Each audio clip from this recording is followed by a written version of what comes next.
चंदन की महिमा से तुलसी की महिमा में कंठी की महिमा जो है, लोग माथे पर चंदन लगाते हैं लेकिन लजाते हैं कि हम चंदन नहीं लगावेंगे, दुनिया क्या कहेगी। लेकिन चंदन क्या है? चंदन की महिमा। चंदन क्या है? जैसे स्त्री की जब शादी हो जाती है पति से, तब वह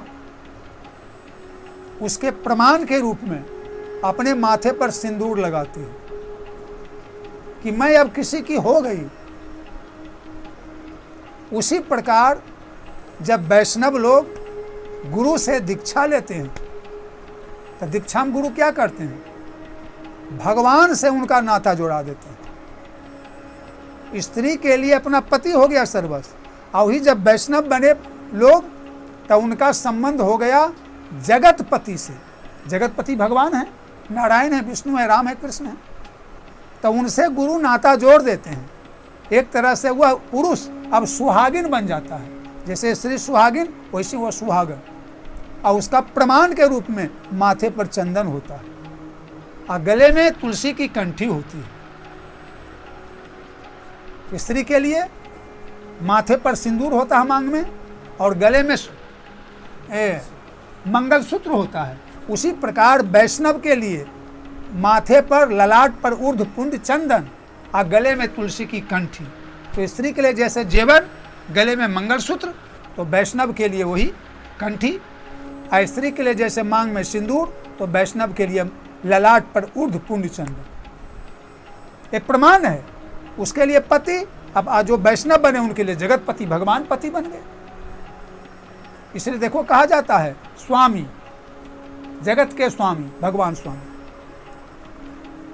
तो गले में कंठी, जेवड़ी और माथे पर ऊर्ध्व पुंड चंदन, ये भगवान से नाता जुड़ने यानी भगवान का वैष्णव मंत्र लेने का ही प्रमाण है। और जगत के पति के नाते उस वैष्णव के भी भगवान पति हो गए, जैसे स्त्री के लिए पति। तो ऊर्ध्व पुंड का क्या अर्थ होता है? ऊर्ध्व माने ऊपर की ओर, अब पुंड माने होता है उंगली, यानी उंगली से जो चंदन ऊपर की ओर लगाया जाए, ऊपर की ओर, उसे कहते हैं ऊर्ध्व पुंड। जो वैष्णव लोग माथे पर चंदन लगाते हैं, दोनों ओर पीला और बीच में लाल, या दोनों ओर उजला या बीच में लाल, तो वह है ऊर्ध्व माने ऊपर की ओर, और पुंड माने उंगली से। ऊर्ध्व माने ऊपर की ओर, पुंड माने उंगली। उंगली से जो ऊपर की ओर चंदन लगाते हैं वो ऊर्ध्व पुंड चंदन कहलाता है। तो एक ओर जो उजला हुआ वो राम जी हुए, और एक ओर जो उजला हुआ वो लक्ष्मण जी हुए, और बीच में जो लाल सीढ़ी होता है वो जानकी जी का प्रतीक है। दोनों उजला, एक राम लक्ष्मण, और बीच में जो है जानकी जी। और कृष्ण भगवान के लिए दोनों ओर उजला, बीच में एक काली बिंदी रहती है। तो एक ओर हो गए कृष्ण जी, उजला चंदन और पीला चंदन, और एक ओर हो गए बलराम जी, और बीच में जो काली बिंदी होती है श्री कृष्ण के उपासक को, वो राधा जी होती है। उसमें भी ऊर्ध्वपूर्ण चंदन है ऊपर के। ये हुआ चंदन का परिचय कि चंदन क्या है। अब चंदन लगाने का फायदा क्या है? यह श्लोक है स्कंद पुराण का। चंदन की महिमा क्या है? व्यास जी लिखते हैं, ऊर्ध्व पुंड्र धड़ो मर्त्यो म्रियते यत्र कुत्रचित् स्वपाको अपि विमानस्थो मम लोके महीयते। ऊर्ध्व पुंड्र धड़ो मर्त्यो।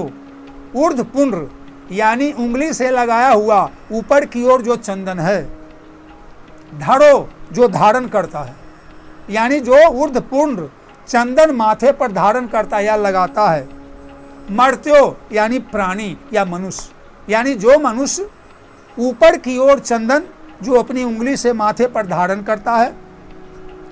म्रियते यत्र कुत्रचित्। म्रियते माने मरता है, यत्र माने जहां, और कुत्र माने कहीं। वह जहां कहीं भी मरता है। जो माथे पर ऊर्ध्व पुंड्र भगवान राम कृष्ण हरि का चंदन अपने माथे पर धारण करता है, जो वैष्णव वह जहाँ भी या कहीं भी अगर मरता है तो स्वपाको अपि विमानस्थो,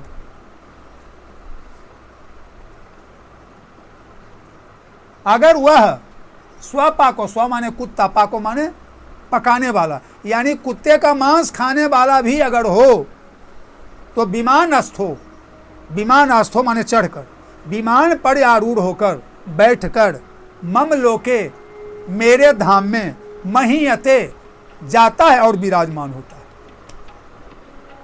ये चंदन की महिमा है। अगर माथे पर अपनी उंगली से ऊर्ध्वपुंड यानी ऊपर की ओर चंदन कोई व्यक्ति धारण करता है और वह जहाँ कहीं भी मर जाता है, अगर वह कुत्ते का मांस खाने वाला भी हो तो विमानस्थ हो, विमान पर स्थित होकर चढ़कर मम लोके, मेरे लोक में महीयते प्रतिष्ठित होता है या जाता है, वास करता है। ये है चंदन की महिमा। कितना बढ़िया है। लेकिन हम लोग चंदन धारण करने में ले जाते हैं, लोग क्या कहेंगे कि 111 नंबर माथे पर है, 111। अरे जिसका नंबर नहीं है, जिसका नंबरे नहीं लगा है तो क्या जाएगा, और जिसका नंबर लग गया तो कम से कम आज न कल तो जेबे करेगा। 110 नंबर के बाद 111 नंबर तो भगवान के पास पहुंचबे करेगा। इसलिए चंदन जो वैष्णव है हो गए, उन्हें लगाना चाहिए। इसकी बड़ी भारी महिमा है। जैसे जिसके गले में कंठी हो उसे जमदूत नहीं स्पर्श कर सकते, भगवान को धाम को जाएगा। और उसके बाद जिसके माथे पर चंदन हो वह भी भगवान के धाम को जाएगा। और अगर गले में कंठी भी हो और माथे पर ऊर्ध्वपुंड चंदन भी हो, तब तो क्या कहना, सोना में सुगंध, वह व्यक्ति तो जाएगा ही जाएगा ही जाएगा ही भगवान के धाम। इसलिए हर वैष्णव को गले में कंठी और माथे पर ऊर्ध्वपुंड चंदन करना चाहिए।